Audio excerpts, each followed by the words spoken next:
Hi, I'm Talal Lesmani and welcome to another segment of Mawaheb Chats. Today I'm surrounded with Mawaheb, or talent. Everybody here is an AFS Arab Film Studios finalist.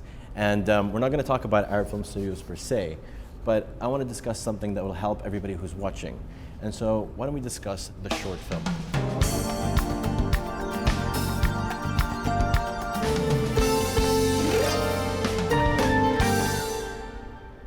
Before we do so, can everybody introduce themselves and their film, starting from you, please? Okay, well, my name is Tanya Daud, and I'm the director of the film The Absentees, a short doc that was made in 2014 as one of the AFS documentary programs. I'm Amar Butli. I was part of the first AFS class. I made a short film called Black and White, which was a short narrative martial arts film with people in national dress hitting each other very hard. My name is Lubna Bekser, and my film was called Astray. It's about a couple who get in a bit of a situation and get arrested for being bad people, really. And it was part of the most recent narrative AFS films this year. I'm Diane Farah. I directed a film called Among Others. It was kind of like a psychological thriller of sorts. It's hard to define, but yeah, it was really nice. My name is Mohammed Al Hamadi. I was participating in AFS Narrative 2015. My movie was called The Last Interview, which is about a young man who's smart, who's looking for a job, and he's little bit he faced mystery stage in this movie. My name is Fatma Al-Dhahri. I was on the first Arab Film Studio. My film was something called Fear, and it was a psychological social film. And yeah. So everybody here spans from the first round of AFS to from last year's round of AFS. And so what's the most important aspect of a short film? Acting. Yeah. Okay. Story and acting. I'd say story. The story, yeah. Story? So you're outnumbered, I think. I mean, for a documentary, it's not the actors, so it works just on the narrative side. So it's always the story, I think, that goes across all mediums. But when you're saying actors, though, you're talking about your characters, whether it's a documentary or otherwise, right? Yeah. Yes, that's true. I had a sound teacher who said sound was the most important thing in a short film because that's what distinguishes amateur filmmakers from professional filmmakers. That's a Very good point. And it's always something people overlook. We're like, oh, sound, that's fine, we'll sort out. Yeah, sound. we'll It's fix it always in the last post. thing, sound. Actually, also something that somebody said once, I forgot what it was, but it said that the measure of a good sound is not paying attention to it. So if you have no idea what's going on, then you've done a good job. How much does a film cost? Is there a minimum cost of an average short film? I feel like the minimum cost of an average short film is based on how your access to equipment, basically. So, it's whatever it costs you to either buy a decent camera or to lend it or to borrow it from someone. Could you make a short film on an iPhone and You could these days. edit it It'll on your pay. laptop and call it a short film? They've made an entire feature film with an iPhone. You definitely can now, yeah. I think there's a Modern Family episode that was shot all on iPhone. Yeah. So if they But I could think do that was it. part of the concept. It was, yeah. It was part of the story. I think like a short film, if it's your first short film, you'll have to beg for free stuff, you'll have to beg for volunteers, and it's your job to make it work. If you can work with what you have, then you can be a good director. It's a lot about the passion and creativity that you bring to the table, especially when you're starting off. So with short films, that's usually the case, first-time filmmakers or like early filmmakers. So when you're starting off, if you have people who are really invested in the project and they're like, okay, we're willing to go that extra mile, you don't charge, the crew on board doesn't charge, they're like, okay, fine, we'll work with this camera. And if they're really, whether it's an iPhone or a 5D, whatever it is, if they're willing to go that extra mile and put in the hours and can work with it, then your budget can come down really, it can come really down. I don't know about like a narrative film, but that's what you could do with a documentary, Just to play devil's advocate, though, I think especially when you go and you watch sort of a short film, whatever, competition or section to a festival or screening, when something is produced at a certain level, it does stand out. And yes, passion, creativity, concept, that's the most important thing.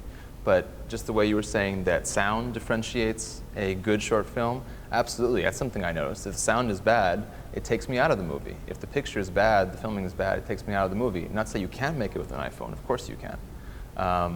But there still needs to be a certain amount, a certain level of production value.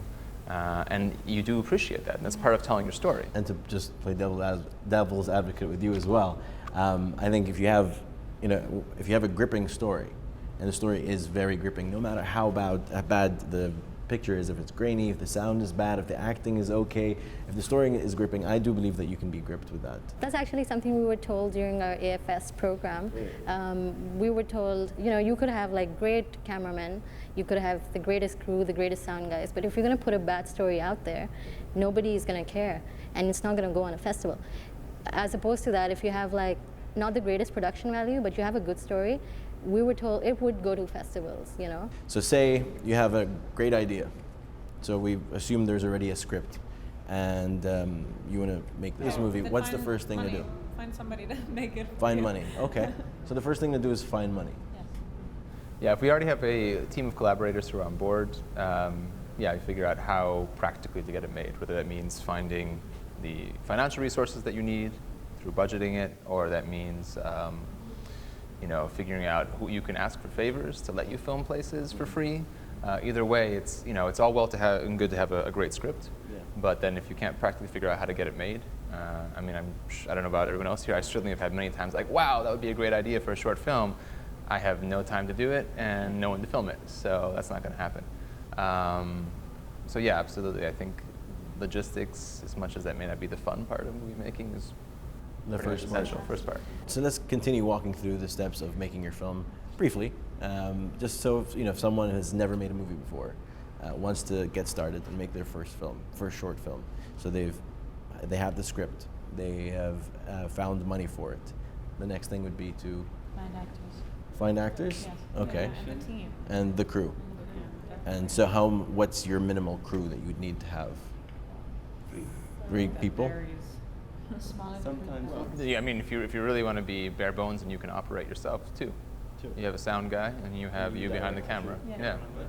That's the minimum. I 100% agree with your sound point. Like, that is exactly what I think. So like, cinematographer's great, but like sound has to be perfect. Perfect, yeah. And so you have your crew, and then Looking for a good location. locations. Sometimes when you go to some location, it's noisy and you cannot. So that fits in with production quality, I think, as well, right? Location, because if you have a really cool looking place, it's sort of like free decorations. Makes your movie look prettier. Yeah. And then, so you got your locations, you have your... Well, also with the locations though, because I've made this mistake before, like, if you can, take your sound guy and take your cinematographer there. Absolutely. It's not just you see it and you're like, that looks good. Like, take all your technical people there. Make sure it makes sense. It was called the technical recce. She has the correct terminology. I think when you go to a location and you want to make a store and you have a small team, reduce your equipment. Don't, Not have too much to carry around. I have sliding and I have a crane, and we are 3. And shouldn't you also, like what you said, when you have all these equipment, sort of shot list to know exactly what equipment you have? And where would you do this? And what, before what and after what of the steps we've mentioned? After location, to know where you're shooting first. Because that would help Setting you the choose shots. what your shots are. Yeah. Okay. You're essentially mapping out the location and where the shots you're doing. Yeah. You shot list it with your cameraman if you have a cameraman, Yeah, or with yourself if you have a hoodie. I guess you could get excited and start trying to shot list from a script. Yes. But when you find out a location, you might need to go back You and just redo go it back to the again. drawing board, literally. Exactly. Yeah. I think it's okay to shot list from a script, but because I'm not the best artist, so every time I've tried to storyboard, I would only ever storyboard for myself, because no one else will ever want to see those, and there's like stick figures and they don't make any sense. There's apps now to make. Well, yeah, so it's actually a lot easier, which is great. But what I find helpful is, if I know I want a certain angle and I'm there on location, you just take photos now. They're called. There's another name. Anyone know of, like, storyboards with pictures? There's a term for that. Yeah. Yeah. Yeah, but there's a term for storyboards that you take pictures in. So if you get Picture board? no, but someone look that up and actually, post it in the comment thought you had the answer. down below. No, I don't. But there is one, and I think that's if you don't know how to draw, you just if someone's digging a shovel and it's over the shoulder, just have someone do that and take the picture, and you can look at your depth of field and. We actually use this app as part of. It's called Shot Designer. Shot It was Designer. really helpful. So Yeah. if anybody wants to look that up. Shot designer. I'll look it designer. up. Yeah, It's it's no, really no. amazing because you can actually map out your camera movement. So you can put like camera A is going to start here, then go all the way around here to end like an over-the-shoulder shot. And you can take pictures and insert them in the. Yeah, and you can even Yeah. put formats like if you're shooting with a red or a 5D or whatever. I think just you put can that in. use any camera to go on the place with anybody and take the shot that you wanted in video and make it a little bit editing. Then you have the idea how. Yeah, to have an how idea. You can go shoot the movie by yourself, come back, edit it, and then go. All It's right. actually what we did. That's what we did in our best. You probably could, yeah. Yeah, We yeah. did that, yeah. You're saying that, but I remember, like years ago, like a personal favorite of mine, Robert Rodriguez, when he made El Mariachi, and even when he made Desperado, he would take a little video camera and he would basically film the entire thing, and then take the DOP, and then like that's what I want. Do it nicer. Look nicer. It takes a lot of time, and he said absolutely. Look, it took a lot of time, but we had no money, so I needed to make sure that on the day that we're filming, like it's just everyone knows what they're doing. It's, you've made the movie. Alfred Hitchcock says you make the movie before you go out to make the movie. What do you need to be experienced to make a short film? Do you need to have background in film? You need to educate yourself if you can't, for example, get into a program, or if you don't have the time or the means to do it, you have to educate yourself. It's almost like you researching a story, but now you're researching how do I make this film. So you look at different aspects of it and try really to learn as much as you can. And I've actually learned a lot from the people I worked with in my films. So it was a learning Members, experience yeah. on its own, which The is members are I also think you need great. to see a lot of short movie before you shooting your movie. It's like to get your eyes enough to see how the correct way to direct short movie and how start, how it's finish.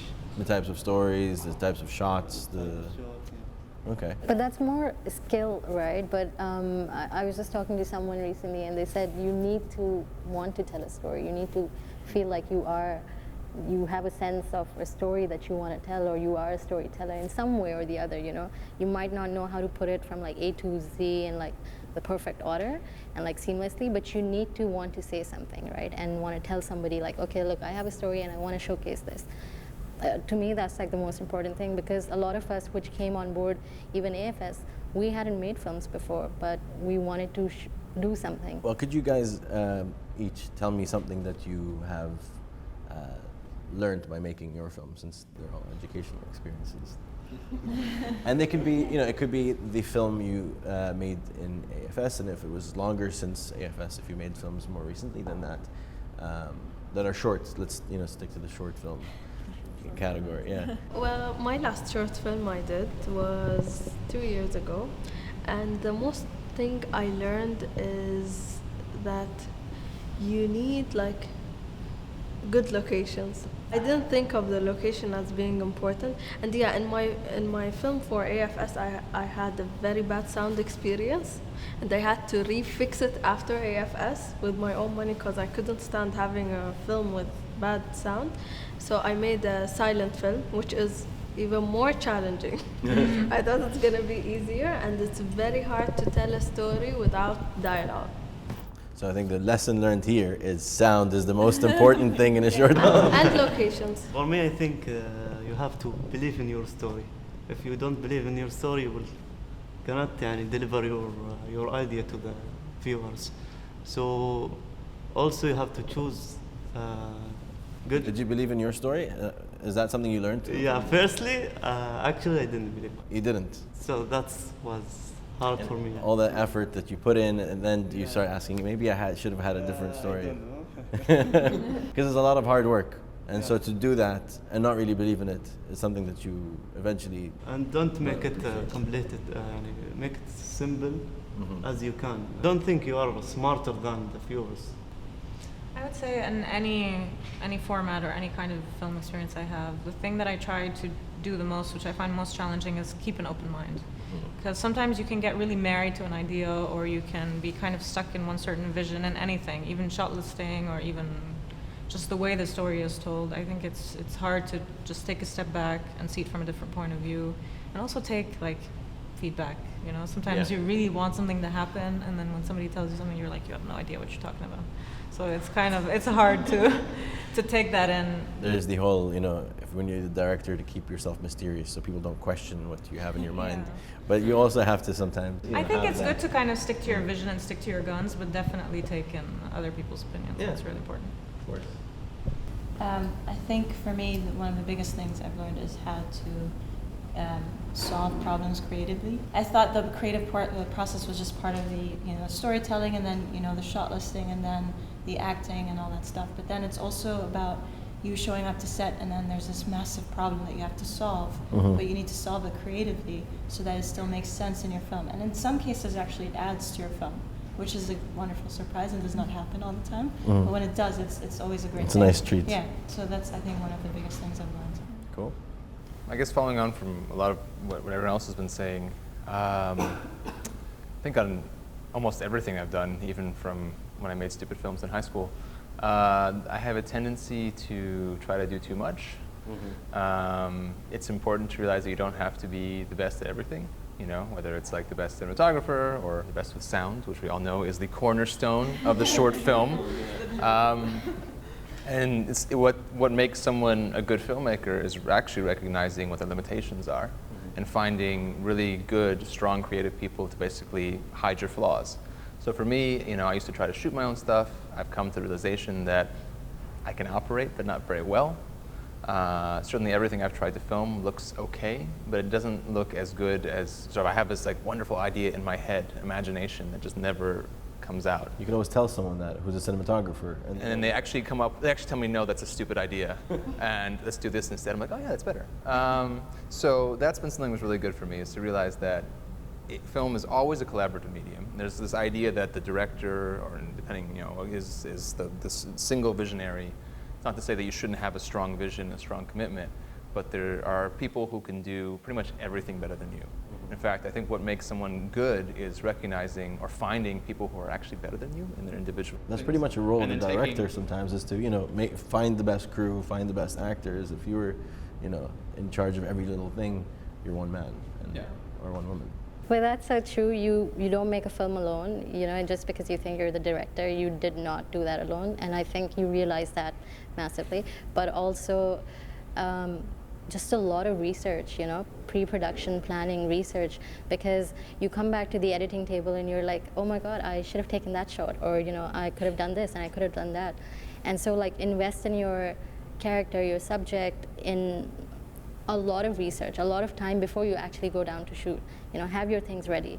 To me, that was like one major learning, because when we started editing, there were times when the sound was an issue, when certain shots were issues. So a lot of planning is what I learned. So thank you, everybody. This has been great, and I hope everybody who's watching this has learned a lot from this. Sound is the most important thing in a short film. Everything else is secondary. I'm just kidding. But so see you next time.